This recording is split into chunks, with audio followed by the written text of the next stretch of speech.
Dun dun dun. Welcome back to another episode. I'm very excited for this one. Not because I love the topic. I don't love that it exists, and I don't love that we have to talk about it because that means that we're still experiencing it and it sucks and it's awful and it has so many bad consequences for a lot of people. But I do find this topic really fascinating and interesting to talk about. And it's always cool when you learn new things and different perspectives from people. So I'm really excited to hear what you guys think and what your thoughts were kind of after the episode and times in your life where you've seen this play out, because conversations about the divide and conquer strategy that I've had with people have been some of the most interesting conversations about like social justice in society that I've had ever. Because I think when you talk about the divide and conquer strategy, it forces you to be in a position where even if somebody is on the opposite side of you, if they're having a discussion with you and you're talking about the divide and conquer strategy, it forces you to approach them in a way where you understand that they, yourself and them, have been put in positions against each other, and you try to work together. And I think that's what's really cool about conversations around it, is that you're approaching it in a way where you have an understanding that this person isn't inherently against you. And if they're open to listening and you're open to listening, a lot of the time when we talk about the divide and conquer strategy, we come to understand each other so much better. So before I get into it, I want a disclaimer that I have the privilege to talk about the divide and conquer strategy from a perspective of someone that doesn't experience a lot of hate in their lives, a lot of discrimination, and also somebody that has the privilege to go to a university and take classes that teach me how to recognize this in society, teach me how to point it out, teach me how to observe it. And a lot of people don't have those privileges. It's easy for me to sit in this room and talk to you guys about how we're all pitted against each other and we need to come together and, talk about sunshine and rainbows and compassion. But it's not that easy when it plays out in real life. It's not easy to meet someone with kindness when they're attacking you. It's not easy to understand someone when they're not trying to understand you. And it's not something that we should be expecting of people. It's something that we should encourage within our communities. But at the end of the day, it's not the victim's responsibility to react in a palatable or reasonable way to being the victim of hate or violence. Obviously, it's so important that all of us realize that the only way out of all of these messes we have going on everywhere in the world is together. It's also important to recognize that although the divides are fake in the sense that if we all didn't believe in them anymore, they wouldn't be real.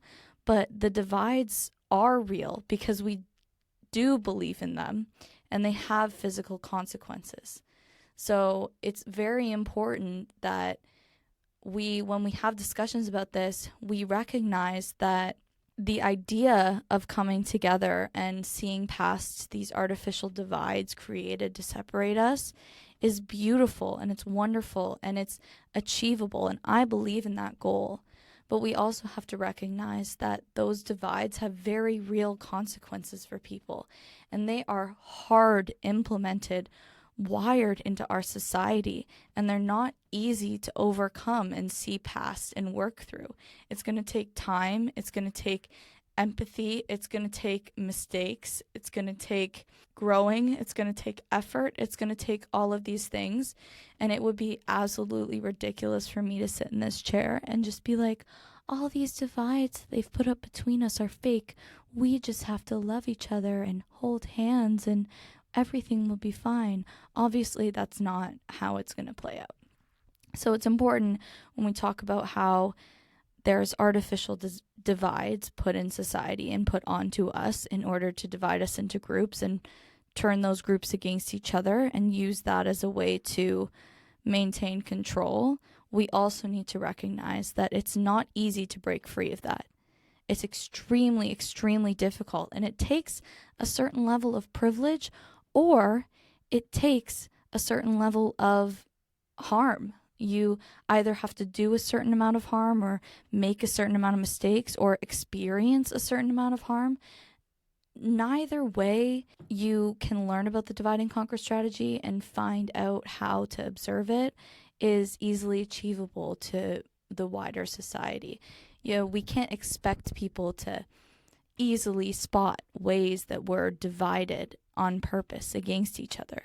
And I think one of the easiest ways to kind of solidify that is, although it's a vague and simplified metaphor, it's kind of like going through a Where's Waldo book and you finally find him after 30 minutes of looking and you're like, oh my god, he was there the whole time. Now you can't see anything else. All you see is that red shirt, and you swore for the life of you he wasn't even there, and you didn't see him for 30 minutes, but now he's all you can see. It's so easy to see him. It's so easy to see divide and conquer. It's so easy to see constructed lies and fabricated reality when you know what you're looking for and when you've been taught how to see it. It's not easy when you haven't gotten there yet, and it's not easy to get there. So what we really need to do, and something that's really important, is we need to either choose to spend our energy educating people about this, or we need to have patience with people while they figure it out. If you don't have the energy to teach people about it, then it's important that we have patience for people while they figure it out. If you do have the energy to teach people about it, then I think that that's really important, because at least for me, I know that the education that I'm gaining in school, the reason that I'm gaining it is because I want to share it with people who don't have that opportunity. I've always wanted to be a teacher. I mean, I love being a learner, but I've always wanted to be someone that, helps people and helps them figure out their journey and listens to them and cares about them. And although I don't know exactly what I want my life to be like, I know that I have the mental capacity and energy to spend it teaching people and giving emotional energy and emotional labor towards this. I know that I have that energy, but some people don't, and that's okay. But if we're going to keep having these conversations about divide and conquer, we need to have patience with people that are still figuring out how to see it. So to kind of get into it, I'll go with one of the most obvious, just straight to the point examples of divide and conquer is indentured servants versus enslaved people. So during the time when they first started colonizing North America, and during those first couple 100 years, they would have enslaved African people, they would have enslaved indigenous people, and then they would have some enslaved people because of prisoners of war, people that have committed crimes in Europe that were sent to do labor, or sometimes even sent to be soldiers. To their labor would have been kind of controlling the enslaved people and all of this stuff. But then there was indentured servants, and one of the largest populations of people that were indentured servants were Irish people. There was a lot more different races of people who were indentured servants, but just for the sake of kind of keeping the story straightforward and not getting too far off explaining small details, I'll just stick to Irish people. But it's very important to know that there was a long list of people that were forced to be indentured servants, and also forced to be the category down from that, a step lower in quotations, as enslaved people. And I encourage you guys to look that up, because it's really interesting, all the different races and ethnicities of people that were not considered white in this period of time, and one of those was Irish people. So a lot of Irish people were indentured servants, and it was kind of like slavery, except there was often a condition that you would be released after a certain amount of time, or that you would be paid out possibly, or that it was more like you were doing labor as a payoff. There was kind of an end in sight, if that makes sense, for indentured servants. A lot of them were paying off some kind of debt that they had to people for whatever reason. Whatever reason being an unfair and unjust reason, obviously, but to say that they were indentured servants for several reasons, but they were also just not considered human beings. They weren't considered full human beings. If we think back to one of my first episodes when I talk about the great chain of being, where we can imagine that the way that these Europeans at the time, these like white Western European people, they were very exclusive with who they considered white. And then there was each category down from them. So it would have been themselves as white men, and then white women, and then it would have gone men who were not considered white, but also who weren't very dark. So kind of any race like that was in the middle of being white and being brown. So a lot of Greek people have darker complexions, a lot of Italian people have darker complexions, and like Slavic people and Irish people and so many more. Roma people, Jewish people, just they had a very exclusive club in the beginning. Not every quote unquote white European was considered white at this time. It was very exclusively to the dominant countries of colonization. So like Britain, France, Spain, Portugal, and I'm definitely not hitting it, but it's not a history lesson. So anyways, moving on. The whole point is that Irish people were considered lesser than as well. They were not considered white. And so what happened when they were brought over as indentured servants is in the colonizer's mind. So we're talking about this very exclusive group of people. Not all people with white skin were considered white. They didn't really think that Irish people and other indentured servants would want to be around the enslaved people. Because they were in this kind of facade where they believed that everybody felt the same way about Black people and about Indigenous people and so forth. So what they did is they kind of were loosey-goosey about indentured servants and slaves being around each other. They didn't really see it as a threat at first. And then all of a sudden they realized that, oh, shoot, they're actually teaming up. So indentured servants, especially Irish indentured servants, created coalitions with Black slaves. And they actually formed a lot of rebellions together. And they were doing a lot of really radical and awesome things together, because the indentured servants had certain pieces of information that were kept away from Black people, and with that information they were able to do a lot more damage together. So what the extremely small and exclusive group of white men decided that they would consider now calling other white or light-skinned Europeans white as well. So they divided them. They took the Irish people and the Black people, and they said, now one of you is white and one of you is Black and one of you is considered valid to be on this earth and one of you is not. And they kind of turned around and they gave Irish people a lot of benefits in their life in order to turn them against the people that they had formed coalitions with and rebellion groups with. And other things they would do is they would give Irish people plots of land that were promised to Black people to kind of create tension between the communities. They kind of put Irish people in a position where they kind of were expected to have Black slaves, and that caused more tension within the communities.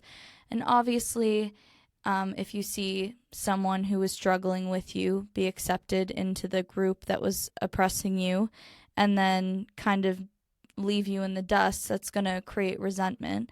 So all of a sudden, you had these people who were united together, and even though they were different skin colors, because they were in the same social category and considered lesser than, they came together, and those in charge noticed this is a problem.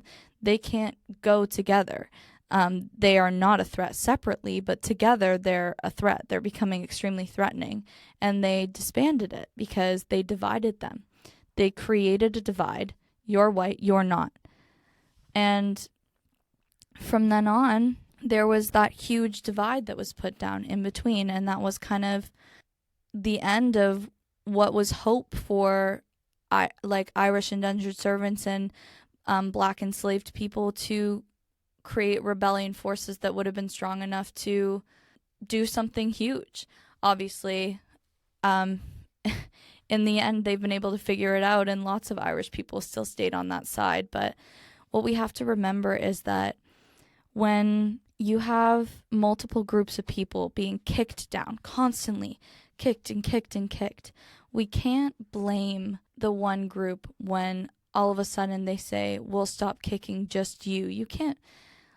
Obviously, from an outside perspective, of course you can say, no, well, you should stick with your friends and stand up for what you believe in and remember that that was you once. But that's easy to say when it's not you. It's easy to say when you're not in that position. It's easy to say when you haven't been through that.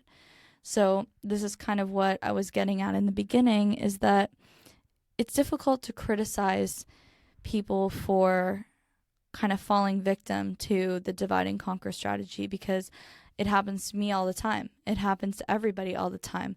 That's the thing about the divide and conquer strategy, is we're not meant to see it. We're not meant to notice it. We're not meant to feel it. We're not meant to be able to easily recognize it, because that's how it's supposed to work. We're supposed to believe that we're divided. We're supposed to believe that our problems don't relate to each other. And this is actually one of the most important points that I always bring up in discussions about this, and I love talking about it with people, is that when we go back to the great chain of being and we go back to talking about hierarchies, when you have a hierarchy and have a hierarchical society, it's true that when you have a group on the top, for another group to have all of those same privileges and advantages would actually mean that the group on the top would be bumped down, because we don't live in a society that's constructed to allow equality. We can't all be at the top, because if there's no bottom, then there's no top. So if we're all at the top, it's not a hierarchy anymore. It's not a tower. It's there's no higher position of social power, and the way that our society is built, it just doesn't work that way. So when a big way that we're divided is that a lot of the times they'll give a win to one group that is awful for another. And one of the biggest for me is when a lot of enslaved Black people escaped to come to Canada, and Canada was by no means a safe haven for previously enslaved Black people. They still suffered greatly in Canada, and Indigenous people obviously did as well. But what they did a few times is they gave some of these escaped Black people plots of land on Indigenous reservations. So what they would do is they had already displaced Indigenous people from their homes and pushed them into extremely small pieces of land compared to the land that they had previously kind of shepherded beforehand. they gave them very small pieces of land, and then they started cutting them smaller to give land to Black people. And this wasn't because they liked Black people so much and they just wanted to give them the land and Indigenous people were like considered worse or whatever. It was a strategic setup to create resentment and tension between Black and Indigenous communities, because Indigenous people are put in a position where they don't see the government of Canada giving away their land in some strategic attempt to cause hate. They don't see all of that happening. All they see is being pushed farther and farther off of their homes by new groups of people that are being given land that they have had to fight and die for. So, of course, it's easy, again, in hindsight and in an outside perspective to say, oh, well, they should have known that this was just to make them, divide them from the Black community. Like, how could we sit here and say they should have known? That's so unfair, because although we can look at a lot of these strategies now and say, oh, that's so stupid, these colonizers were so stupid, their plans were so stupid. Their plans were thought out, and although they failed at their ultimate task, they did a lot of damage, and they were good manipulators. They manipulated all the time. Everything is manipulation. So that's just kind of another example. So we have Irish indentured servants and Black enslaved people. They formed rebellions, coalitions, and then they were completely divided. And then you have Indigenous people who were pushed farther and farther off of the small piece of land that they were given, quote unquote given. They basically had to fight and die for it. Not basically, they did. And you had them strategically place Black families and Black communities on this land and take more land to create resentment and to create divide, because they are not stupid. They know that if Black people and Indigenous people were not divided, that they would come together and they would form coalitions and rebellions like they do. They obviously they did, but it was tainted. It was smothered. It was divided. The movements were placed and scattered, sort of thing, because now all of a sudden there is Black movements who don't want to have Indigenous people in them. There's Indigenous movements that don't want Black people in them. And then there was mixes of both. And now you have all of these divided little movements that are so easy to squash and smother and get rid of instead of one big movement.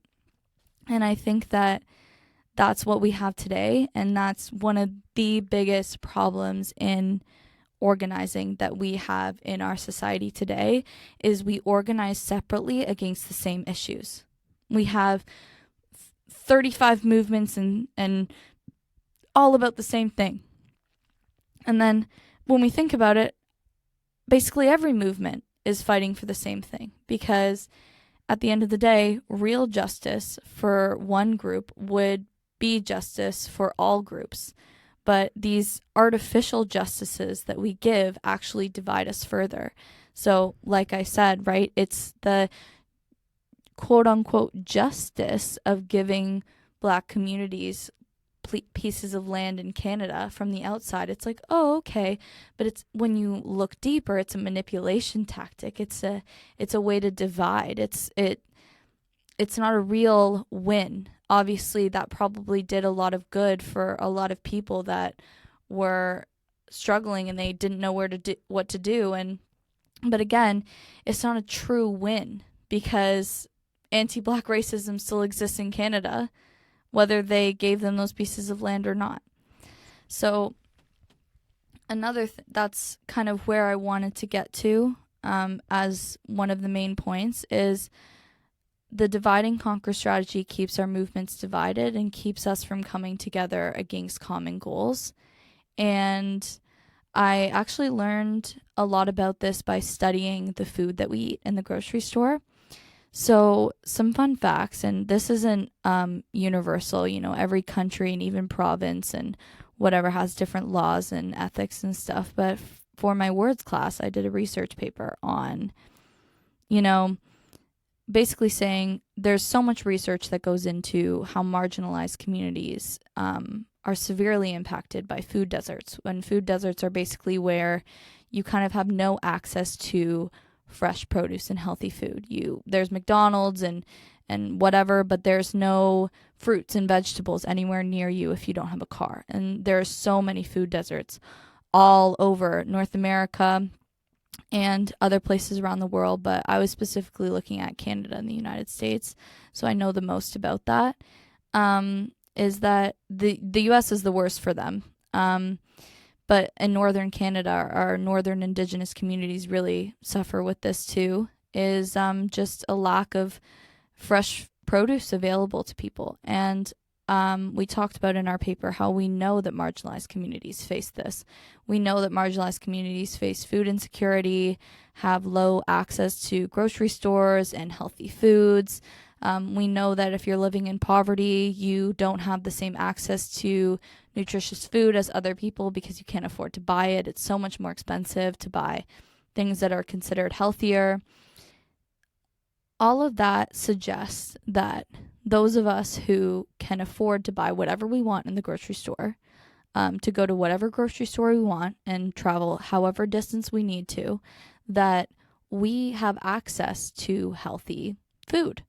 And that kind of gives that impression. And although we have access to healthier food than people who are disadvantaged for several reasons, what I came to find out in my research paper, is that we don't have much more of a choice. A lot of the organic, grass-fed, antibiotic-free, all of these labels that they put on food are just words. They don't have any regulation. There's no way of knowing if it's true or not. Not to mention that all of these companies who put these labels on have gone through massive amounts of lawsuits to people who have caught them in their lies. One that stood out to me the most was the Ocean Fresh certification. So when you see that in the store, you assume that you're buying something, or no, it's Ocean Wise, not Ocean Fresh. When you buy something that says certified Ocean Wise on the product, and you go onto the Ocean Wise website and it says, fish that's sustainably caught and all of these buzzwords that they just want you to buy this product. When you go on, it's actually just that it's not a good option. It's just a better one.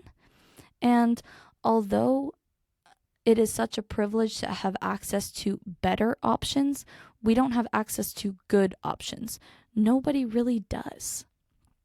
Because we have no idea what it's like behind the scenes of these labels that are completely unregulated. And my point that I'm getting to here is that in our research paper, we discussed that this research was important because a lot of people that live with privilege choose to ignore problems in society because they believe that their privilege stops them from experiencing hardship. They believe that their privilege keeps them safe, that since they're privileged, that they will always be eating organic food that doesn't have any bad things in it. And since they're privileged, they'll be able to escape climate change and all of these things. And that's just not true. With privilege, you just prolong when bad things are going to start affecting you. It's not going to shield you from it. And my best example of this is something that I wrote for sociology in first year. And I basically said, I kind of envision the world as a house. So if we imagine the basement of the house is nature, the earth, plants, animals, just land in general, that's the basement. And then we have the main floor, which we're going to call like the quote unquote third world. So quote unquote underdeveloped countries. I hate that word. But like countries that we in the global north see as, the third world or whatever. Any way that you've learned how to see it. That's the main floor. And then you have the upper floor, which is the first world, the quote unquote developed countries. And so imagine there's a fire in the basement, right? This is nature. So this is the beginning of climate change. There's a fire and it starts. And the people on the main floor are like, hey guys, there's a fire in the basement. It's getting hot in here. And our response on the top floor isn't to go down to the basement and put out the fire. It is actually to fireproof the top floor. So we're like, oh, thanks for the heads up. Let's just fireproof the entire top floor. And the main floor is like, what about us? And the top floor is like, well, you could do it if you wanted. I guess I could give you some supplies, but only if you let us keep starting the fire in the basement. It's just, it's so frustrating. And then all of a sudden the fire catches to the main floor of the house. And now the people are begging, they're pleading, they're at the door, they're banging on it. And this is why we have, and I'm really excited for next episode about the quote unquote refugee crisis. And this is when we have the people in the main floor the fire is getting so bad that they have to leave the main floor. They're trying to get upstairs into this supposedly fireproof floor. And we're just sitting up here like, we know that the basement of our home and the main floor of our home is burning to the ground, but we're like, it's fireproof up here, so we're just going to sit up here. And so the whole building burns except for whatever you've fireproofed now. And you open the door of the top level, and what do you have? You have nothing. You don't have a house anymore. You may have had the privilege to ignore and escape the fire, but now you have no home. That's not privilege. That's ignorance. That's entitlement. It's going to be a long time of suffering. You're going to have to rebuild that house all by yourself with no skills. Where are you going to get the materials? Your home is gone. You have no home. So when we sit here with privilege and think like, it's only going to affect people on the main floor of our house, it will affect us, because even if it doesn't, it will, because we'll have nothing. We won't have trees or grass or plants or animals or people that do like the hard labor that we force them to do for us. We will have nothing, and that's not privilege. We don't have the privilege to escape it. We just have the privilege to ignore it and pretend like it's not happening until it's too late, until there's nobody left for it to affect, and then privilege will mean nothing. So it's so important for people with privilege to be able to recognize the ways that we are all impacted by what's going on in the world. We don't have individual separate issues from each other. They stem from the same source and they manifest differently, because it's important that we think that they're different, so we organize around them separately. The homelessness issue in Vancouver is not separate from the housing crisis. It is not separate from the mistreatment of Indigenous people. It is not separate from missing and murdered Indigenous women. It is not separated from the anti-Blackness and police brutality. It is not separate from the opioid crisis. It's not separate from the cost of living crisis. It's not separate from climate change. They're all connected. They all come from the same source of a society that's built on valuing money over and profit over all else, over human life, over the life of plants, over the life of animals, over the life of our earth, over the life of the trees that give us the oxygen that we breathe to keep us alive. How entitled are we to think that our privilege could somehow shield us from climate change? If there is no trees, there is no life. We cannot live. It doesn't matter what we do to try and build whatever machines we have. Eventually, nobody has the privilege to escape it. So as someone that's, learning and growing, I have to actively notice in my life that just because it doesn't feel like something's affecting me doesn't mean it isn't, and doesn't mean it won't. So those of us with privilege that have the ability to ignore issues, we need to stand up and we need to do something, because I don't know about you guys, but I'd prefer to get it going now than wait for something bad to start happening to me. It's important enough that it's happening to other people. So that's another way that the divide and conquer strategy plays out so much, is it reframes the way we see issues as individual things. Oh, well, I want to organize against police brutality, and I want to organize to find the missing and murdered Indigenous women. It's the same problem. Of course, it manifests differently, and it has unique and individual effects on people's lives. But at its core, it comes from the same issue of what our society is built on, the values that we hold, the way that we're taught to see each other. And I think I mentioned this in a previous episode, but the example I always pull out is somewhere in America right now, there is a white man who just lost his job, and he doesn't know how he's going to feed himself and his family, and he's angry and he's hurt and he's upset, and he doesn't know who to blame, but he turns on the TV, and on the news it says that 600 migrant worker visas have been given out, and all of a sudden he has someone to blame. He's been given someone to blame, someone to redirect his anger towards, someone to hurt like he has been hurt, someone to use to erase his shame.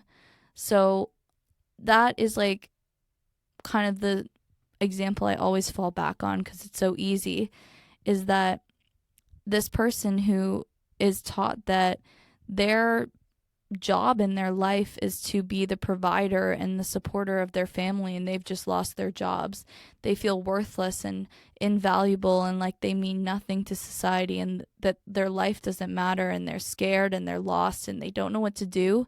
And then some news anchor or some Facebook post or something tells them, here's the problem, here's the person you need to blame, and they just take it, because when you feel that low, you're so desperate to feel better that the minute you're given the opportunity to get justice for yourself, you just take it without thinking. And obviously, because now we have people like this who have all of this rage and shame and anger directed towards immigrant workers, you now have the immigrant workers who are like, I don't like these people and I don't want to be around them. They suck. Like, now they're divided, and the guy who runs the factory is sitting there like rubbing his hands together at all the money he's making from paying for cheap immigrant labor. And now not only that, but he, instead of getting in trouble, he has gotten these two different groups of people to fight each other instead of him. He's laughing. These corporate people, they're laughing at us. They think it's hilarious that we're down here fighting each other when they're the one that fired us. They're the one that made us lose our jobs. They're the one that gets to decide who works and who doesn't. And somehow we've been convinced that we have each other to blame. That's not true. And they know that if immigrants and previously employed workers who had been let go were able to see eye to eye and come together, that company would be in trouble. They would form a union. They would go on strike. They would resist. They would rebel. They would close down the company. I don't know what they would do, but they would be stronger together, and that's known. So going through the main points and kind of coming back around and solidifying everything I just said, because I feel like I went to a couple different places, is that when there are times in your life where you have just like been wronged, or something has happened to you, or um you feel like you deserve justice, or something isn't fair, and it just feels obvious and easy, and like there's obviously this group is to blame. Take a step back and think about who else could have been behind what happened, because a lot of the time the people that are the true causes of a lot of our suffering don't work out in the open where we can see them. They're behind the scenes. They're working in places where they're not in the public eye. And the final example that I want to talk about to kind of like really drive this home is what's happening in Canada right now, with just kind of like the government of Canada and the way that people see all of our crises. So I hear a lot of people, when they see gas and food prices, they automatically just go, thanks, Justin Trudeau, thanks, Justin Trudeau, thanks, Justin Trudeau. And although Justin Trudeau could do a lot to try and help us out, what a lot of people fail to recognize, because again, this information is not easy to come across, and it often requires going to secondary like education, which costs money, which not everybody has access to, is that under neoliberalism, which is like the economic, political, social system that we have set up right now in Canada and in the United States and many other countries around the world, companies control the government. The government is very small, and it's really only in charge of maintaining order and law. In Canada, companies run themselves. They are not regulated by the government, and even if they are, they're like self-regulated, so they self-report their behaviors. The regulation committees are comprised of the company's own employees, not people from the Canadian government. So these gas prices and these food prices and the phone bill prices and housing prices, although the government could fight really hard to pass legislation that prevents companies from doing all of this stuff, ultimately, that's the only power they have. The government cannot tell companies what they are and are not allowed to sell items at and things like that without passing legislation, which is extremely difficult because you have these companies who lobby a lot of politicians in order to vote against this legislation. So in Canada, what we have is companies who are only looking for profit. And because a lot of people are misinformed, we direct our blame and shift our blame towards Justin Trudeau. And don't get me wrong, I don't like the guy. I wish that there was someone in office that had a backbone, that would stand up to these companies and say enough is enough. At the same time, I understand, because of my privilege in being able to have this kind of education, is that Justin Trudeau doesn't set the gas prices or the food prices. He doesn't make them. He doesn't regulate these companies, and he can't control them. They're completely out of control. It's the free market. They manage themselves. We threw away our chance for the government to step in about the prices of things in the market in like the 70s and 80s. Ever since then, companies have just been doing whatever they want. And Canadian mining companies perform some of the most atrocious human rights violations abroad and within Canada that I've ever heard of in my life. I've truly heard the worst, most disgusting things by the hands of Canadian mining companies than I've heard about, honestly, any other company. They do awful, awful things, and there is little to no regulation of them. If there is, again, like I said, they're regulated by their own employees. And I think that this whole thing of, blaming the Canadian government is another version of the divide and conquer strategy, because what it does is it divides people between who they're blaming for their misfortunes. Like, what some people will blame companies, some people will blame the government, some people will blame other groups of people, some people will blame themselves.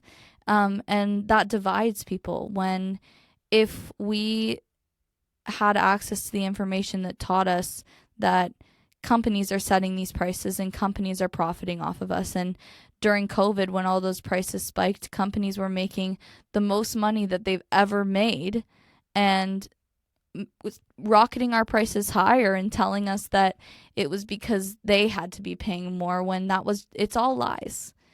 And one way that they divide us is by allowing us to continue to think that Justin Trudeau is somehow the mastermind behind the suffering of 30 million Canadians. It's, of course, yeah, he should step up and he should do more and he could be better and he could say better things and he could take better action and he could do the things that he said he was going to do. But one thing he cannot do is tell companies what they can and cannot do, because we as Canadians voted away the government's power to do that. When the government was fumbling the bag, companies stepped in and they said, we'll take care of you guys. And because people were desperate, they didn't think critically of it, and now we're here. And like, that's one of the biggest frustrations for me, I think, is I talk to so many people who hate Justin Trudeau because their lives suck because of companies. And I ask them, what about Rogers? What about Bell? What about Loblaws? And they have no idea what I'm talking about. And I'm like, but you were just saying you hate Justin Trudeau because of the grocery store prices, but Justin Trudeau isn't the CEO of the grocery store. He doesn't manage it. He doesn't set their prices. He could, again, like I said, create legislation and propose it to the House of Commons and put it out there and say, hey, could we vote this in, and try to get people to pass laws and legislation that forces companies to, kind of like stick to a certain price range or profit margin or whatever. But it's really hard to do when you have these same companies paying politicians millions and millions and millions of dollars just to vote no on these bills. So it's so important to understand that although the government does a lot of bad things, a lot of their bad things has to do with like police and military violence and just border control and a lot of punishment. And it's basically just the criminal justice system, all of those issues, and then the immigration system and border control and all of those issues. But issues that we face as Canadians, besides Indigenous people, have a lot more to do with companies and their behavior than they have to do with the government of Canada. And I get so sad when I see people that vote conservative just because they truly believe that Justin Trudeau is the reason that they can't afford to eat. And of course, he could do more about it. But again, it's this divide and conquer. Let's divide people. Let's make them blame different groups. Let's make their issues manifest differently so that they don't think that they're connected and they don't gang up with each other. There's so much power in numbers. We are stronger together, and they know that. And it's something that once you see it, you can't unsee. And I'm really interested, if you guys are willing, so I want to hear, after you've listened to this, a situation or time in your life that you can think of, or that's happened to you that you kind of recognize now is an artificial divide that was kind of put up there out of nowhere, that was so impossible to see then, but that is easy to see now. And I will share one of mine. I think my artificial divide that was put up, my moment on that, I think really was when I started posting on my Instagram story more often. Like, I started posting a lot of news and a lot of paragraphs and a lot of like discussions and me ranting about things and stuff. When I started doing more and more of that, I had people that would swipe up to my stories, and at first I was just one of those angry people that just like threw out a lot of curse words, like, and like just like buzzwords around, because I didn't really know what I was talking about. I just knew that I was angry and that this world wasn't fair, and I just was very not well educated. But as I became more aware, the people that would swipe up to my stories and argue with me, all of a sudden, I don't know why I remember this day, but I posted something about Jesus because I find the story of Jesus very fascinating from like a historical perspective, not even religious. And I posted something about it, and somebody swiped up and was kind of like, I don't really remember what it's about, but they were very hardcore arguing with me. They like basically told me that I was wrong. Like they were like, this isn't true or something like that. And I remember, I don't know why, I think it was because I knew them. I just decided to say like, I just decided to ask them like, what about what I posted do you disagree with? Like what's putting you off of it? And what I remember when they told me, I thought to myself, oh, so I just didn't really communicate what I meant clearly. And then I remember when I sent them in the message that said, oh, I understand now why you think that I said that, but I actually, this is what I meant when I said this, and this is the intention of that I wanted my comment to come across. And they were like, oh, that actually makes a lot of sense, and now that you say that. And then we had a really good conversation, and not all conversations go this way. I think, like, obviously, again, it's the privilege of I was probably someone that they considered to have a valid opinion, which not everybody has the privilege to be in a position where people think that their opinion is valid. But we ended up having really good conversation, and we ended up being on the same page by the end, and saying like, he was like, look, even though I'm a religious person and I like, I'm proud of my religion and stuff, I actually agree that what we were both angry about was the same thing, and was that people believe and use religion in order to justify hate, and that puts a bad name on religion for obvious reasons. And this person was frustrated because of that, because religion has really helped them in their life, and they know a lot of religious people that are really good people. And we ended up coming to the conclusion that like, I was angry about the same thing. I was also mad that religion causes so much hate and causes so much divide between people. And we actually ended up having a really nice conversation. And all that to say that I think sometimes when we try to figure out why, instead of just trying to say, how could they think that way, we say, why do they think that way? All of a sudden, it opens a door for understanding. And sometimes they're really frustrating conversations to have. It's not easy to explain to people, something that's very emotional and personal and uncomfortable. But some of the best conversations I've had with people about what this world is like are conversations I've had with people when they say something angry that I disagree with, and then I question them about it. And we actually realize we're mad about the same thing. We were just on opposite sides. We were just fighting each other, and now all of a sudden we're on the same page. And I think that I feel, at least in my life, it's my responsibility when I meet someone that has a different opinion than me, to try to figure out why they think the way that they do.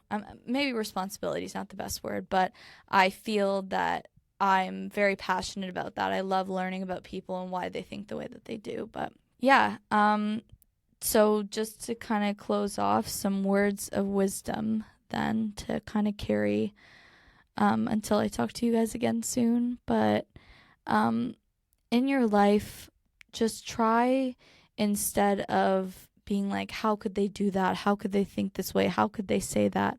How could someone do that to someone else? Start asking why instead of how. Because the how doesn't matter as much as the why. Um, we can we can find it unimaginable all we want that a human being could do that to another human being. How could someone do that? They did. So it's important we start asking, why did they do that? Why did they say that? Why do they think that way? And we don't just go surface level and say, oh, they think that way because they were taught that. Go deeper. Ask them about their life. Ask them about what it was like growing up. Ask them about their parents. Be vulnerable, be open.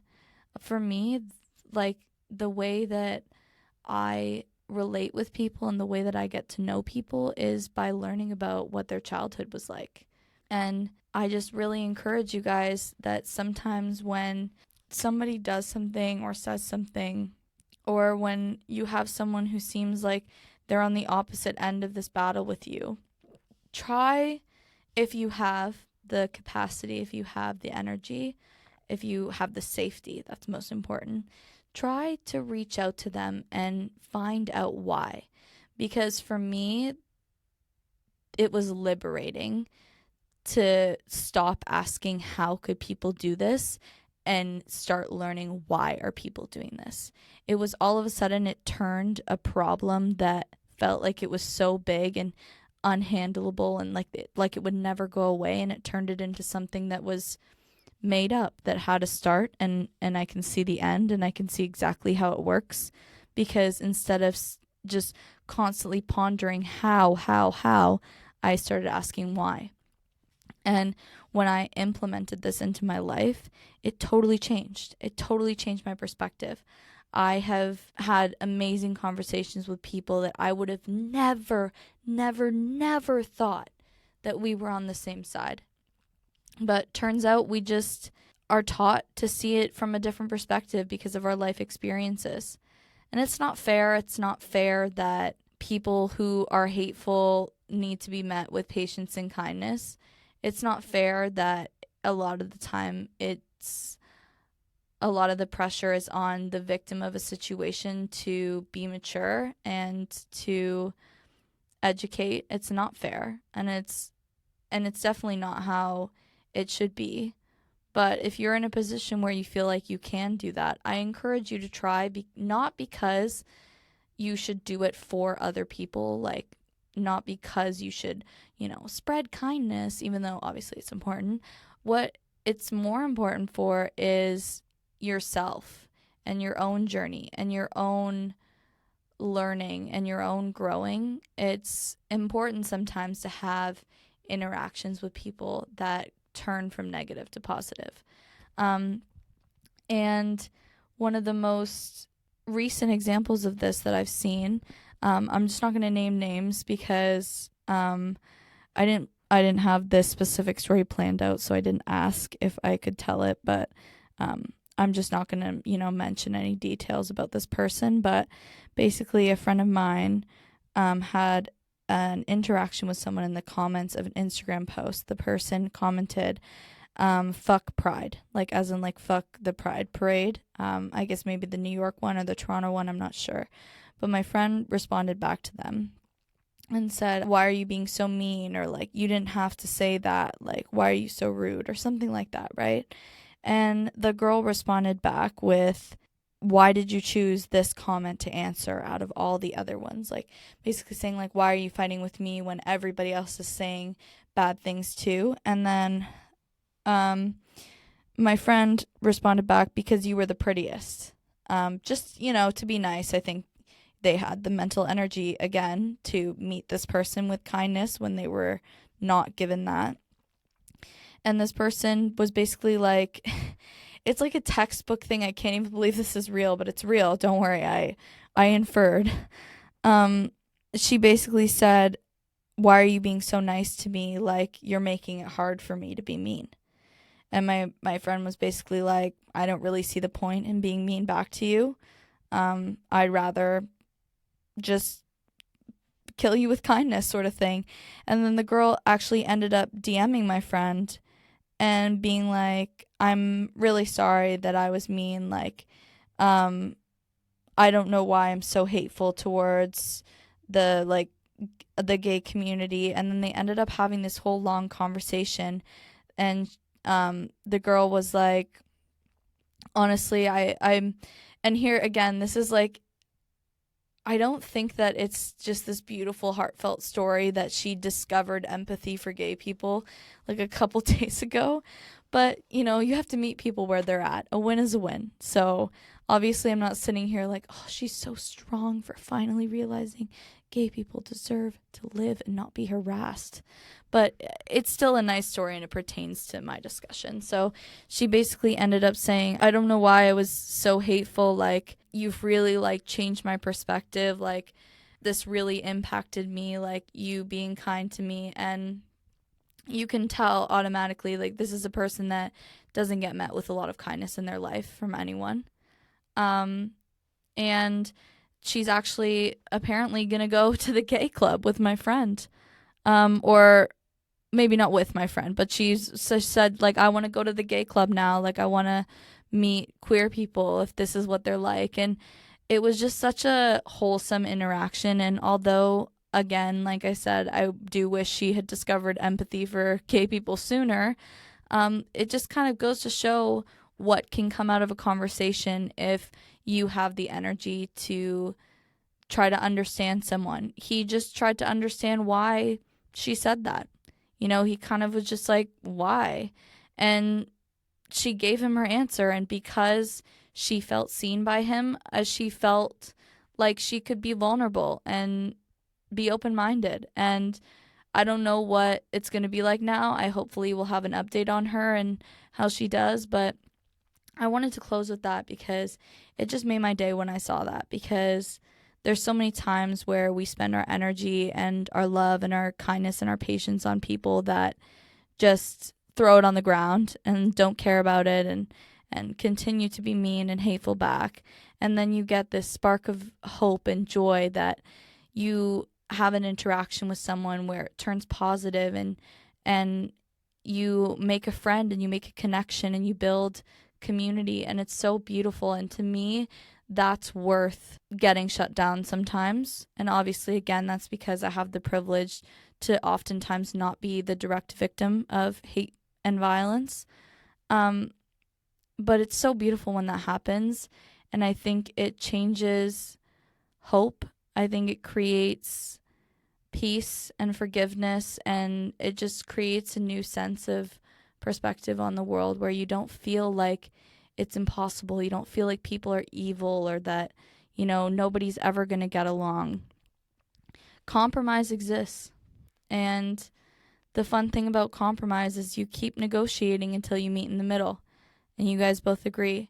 And there's very rarely been times in my life where I could not compromise with someone, no matter how hard I tried.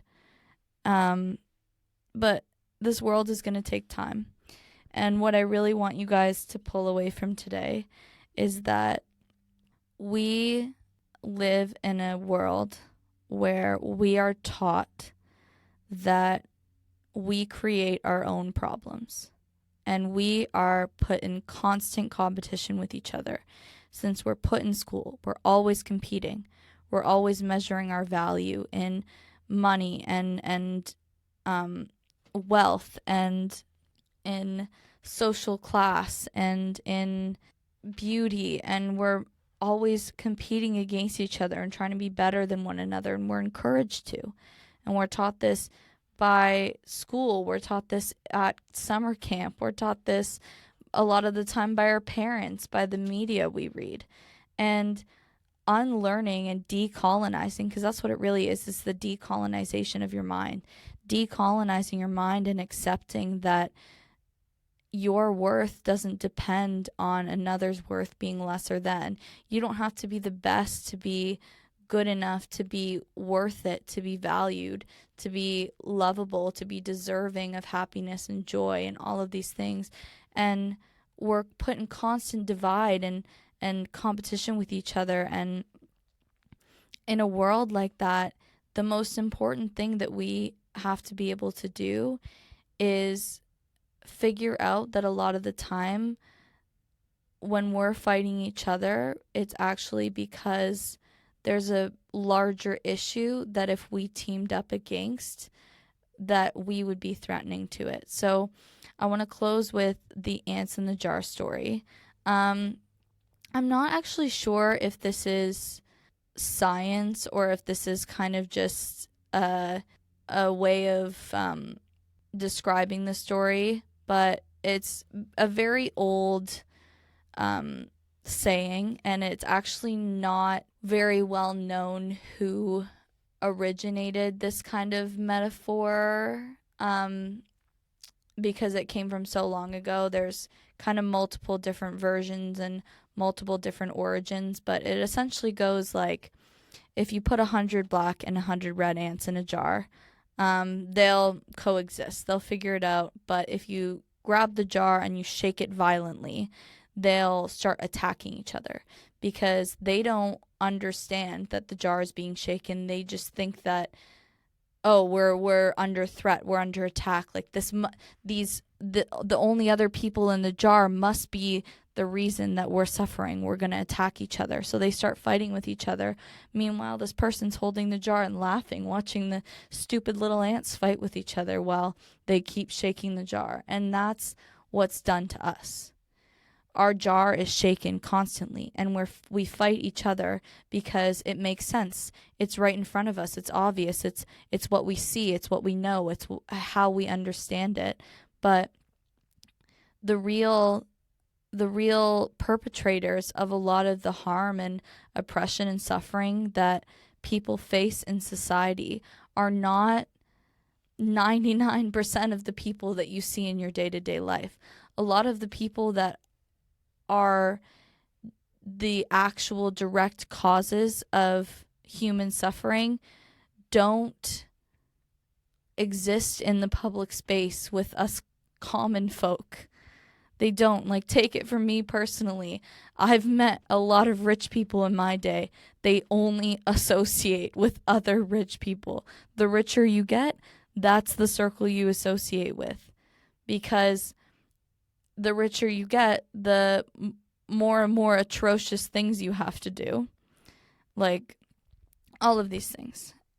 Anyway, I need to close this off at some point because I could talk about divide and conquer forever.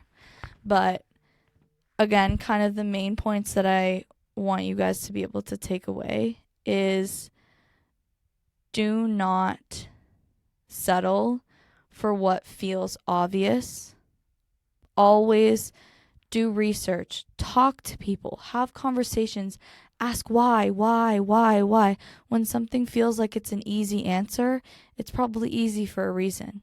We need to constantly be questioning why things are the way that they are. We need to demand that things be better, and we need to stick together, and we need to build community with each other. We need to support each other, and we need to understand that if we keep acting like our issues we mobilize against should take priority and that they're not connected, and that, we deserve to have our issue dealt with first, and then you can deal with them because, we're Canadian citizens, they're not Canadian citizens, so you should help us first. We need to get rid of that mentality that you will feel real justice without justice for everyone. Because real justice will come when nobody is suffering systematically. Real justice will only come when all groups are liberated. Real justice will only come when the hierarchy is dismantled. So in your life, and just even in discussions with other people, please go out into the world and ask why. Ask why a million times. Have conversations. Have those uncomfortable talks. It's so important. And most importantly, try to join and be a part of organizations and movements that understand this and that organize across several issues. Like even like coalitions. Like I know no one is illegal on stolen land. That's a movement that's together with Indigenous people and immigrants and refugees. And organizations like that and movements like that have intersectionality, that target several different types of oppression and harm. Those are the movements and organizations that are going to make the most change. And what we really need to do is just come together and build stronger, bigger movements. Yeah, I don't have the answers, obviously. This is just me learning and growing, but I really wanted to do this Divide and Conquer episode because I think it's so important to be able to see. And I will have a new episode coming out pretty close after this one, which I'm very excited for. I'm going to leave it, the details kind of as a surprise because it's just really exciting and I want to surprise you guys and keep the suspense. But I hope you enjoyed.